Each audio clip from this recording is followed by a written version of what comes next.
और एक विशेष बात जो ज़्यादातर लोगों को नहीं पता है, 2014 में बरवाला कांड हुआ, सबको पता है।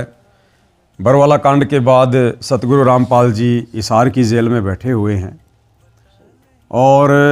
बरवाला कांड के बाद से संत रामपाल जी की संगत में 2 पार्ट हो गए। संगत 2 भागों में विभाजित हो चुकी है। एक भाग है सतगुरु रामपाल जी का कलयुगी परिवार, जिसमें उनके बेटा बेटी भाई बंधु रिश्तेदार, ये जो सतलोक आश्रमों को लोग चला रहे हैं, जो संचालन वर्तमान में कर रहे हैं, कोऑर्डिनेटर वगैरह,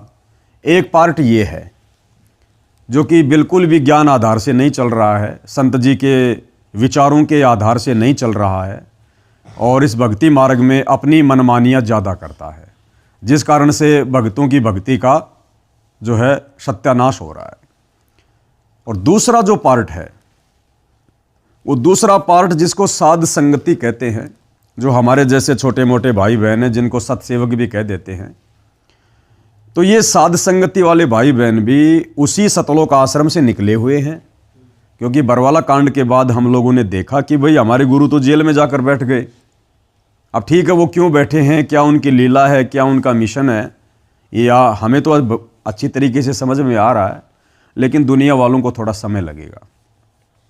तो पहले हम भी उन आश्रमों में जाया करते थे, उन्हीं लोगों के साथ में थे, लेकिन बरवाला कांड के बाद हम लोगों ने देखा भाई सतगुरुदेव जी के जो बेटा बेटी भाई बंधु रिश्तेदार हैं, जो बड़े बड़े भगत हैं, जिनको हम समझा करते थे कि ये तो बहुत अव्वल दर्जे के भगत हैं,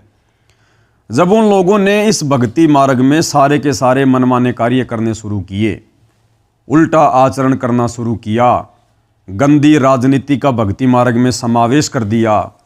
कभी कांग्रेस के पीछे दौड़ रहे हैं, कभी बीजेपी के पीछे दौड़ रहे हैं। एक राजस्थान में कोई गैंगस्टर था जो अब तो वो मर चुका है पुलिस एनकाउंटर में, आनंदपाल सिंह। तो राजपूत समाज के लोग उसको शहीद का दर्जा दिलवाने के लिए उसकी सीबीआई जांच की मांग कर रहे थे। तो संत रामपाल जी के परिवार के द्वारा और भोले भाले भक्तों को राजपूत करणी सेना की सभा में बैठा दिया गया। यानी भक्तों के द्वारा सीधे सीधे तौर पर यह कह सकते हैं कि एक गुंडे की सीबीआई जांच का समर्थन करवा दिया गया। इसके अलावा और भी बहुत सारे ऐसे कर्म हैं जो भक्ति विरुद्ध हैं, जो आए दिन ये सतलोक आश्रम वाले करते रहते हैं। तो इन लोगों के इन तमाम कुकर्मों को देखकर